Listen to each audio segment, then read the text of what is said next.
তো কি বলবো আজ্ঞা, যাব না করে যেতেই হইলেও বন্ধুদের খপ্পরে পড়ে সমুদ্রের সৌন্দর্য পুরীতে। আরে যাব নাই বললেও উপায় নাই, যাইতে বাধ্য হইলাম বন্ধুদের জুড়িতে। আরে আপনারা হয়তো ভাবছেন লোকের ভিডিও ছাড়ছি তাই দিয়ে দিলাম আমার ছবি। আর এই ভিডিওতে সবই দেখতে পাবেন, আছে পুরীর অনেক ছবি। আর দেখুন উটটাকে কেমন সাজাইছে, চাইব বলবে সবাই, কিন্তু উটটা দেখে কি আর মন ভরবে? সমুদ্র দেখতে আসিছি যে ভাই, ওফ কি সুন্দর লাগছে দেখুন, হারাই গেছে বলিবার ভাষা। আমার কিন্তু বেড়া সুন্দর লাগছে দেখতে, একেবারে খাসা। ইয়াদের রঙ্গ তামাশা দেখে আমারও মনে হচ্ছে আমিও দিয়ে জলে এক ঝাঁপ, কিন্তু দিব কি করে? ক্যামেরা নিয়ে এসে করেছি যে আমি পাপ।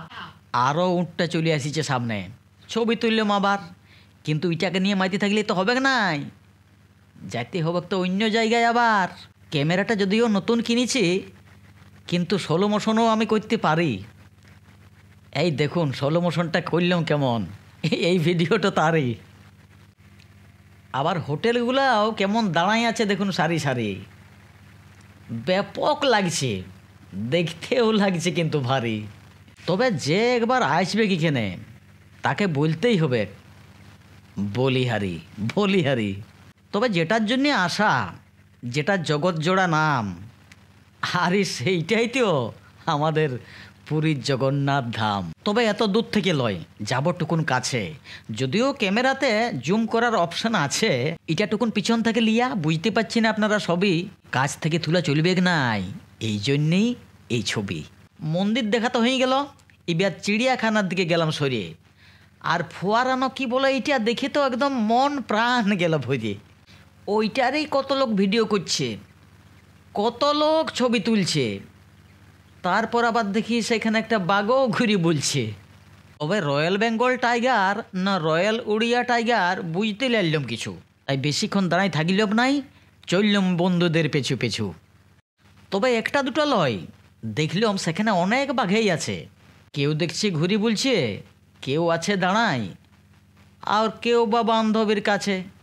একজন বলল একটা নাকি অনেক বড় বাঘ আছে, তো সেই বাঘটাকে দেখার তরে এদিকে যাচ্ছি ওদিকে যাচ্ছি, হাঁ দিকে যাচ্ছি সেদিকে যাচ্ছি, না তার দেখা মিলল না এতক্ষণ ধরে। তবে বাঘ দেখার পর্ব শেষ করিয়ে তখন এগোইলাম, দেখতে দেখতেই দেখি গোটা কতক হরিণ আছে দাঁড়ায়। তবে গোটা কতক লয় আজ্ঞা, আমাদের যেমন ছাগল পাল আছে অমনি ছাগল পালের মতন আছে দেখছি সবাই খাড়ায়। ওটাকে শেষ করে দিলাম, এবার আসল পর্বে গেলাম। দূর থেকে দাঁড়ায়, এইখান থেকেই মনে করলাম এইখানে আইসে জীবনটাকে সার্থক করে ফেললাম। ছোটোবেলায় যেটা ইতিহাসে পড়েছিলাম, ছোটোবেলায় যেটা ইতিহাসে দেখেছিলাম, সেই কোণারক মন্দিরের ছবি আইসে দেখি তো একদম হুবহু এক, ইতিহাসের সঙ্গে মিলে যাচ্ছে সেই ছবি। তাই ভাবলাম আর আসবো না আসবো, তাই এদিকে ওদিকে উল্টাই পাল্টাই তেপাল্টাই করে ঘুরে ঘুরে দেখলাম সেই ছবি। আর ক্যামেরাতেও নিলাম অবশ্য ভরে, আমার মতো অনেকেই ভিডিও করছে, অনেকেই ছবি তুলছে এই কোণারক মন্দিরকে ধরে। ভাবলাম ঠাকুর দেবতা কিছু থাকবে, ভিতর দিকে গেলাম, না দেখার মতন কিছু দেখতে নাই পেলাম। আমি তো এদিকে যাচ্ছি ওদিকে যাচ্ছি, ই রুমে যাচ্ছি ও রুমে যাচ্ছি ওই দিকের ঘরে, আমি তো সেই ধান্দাতেই আছি সেই পাকা ছবিগুলো দেখার তোরে।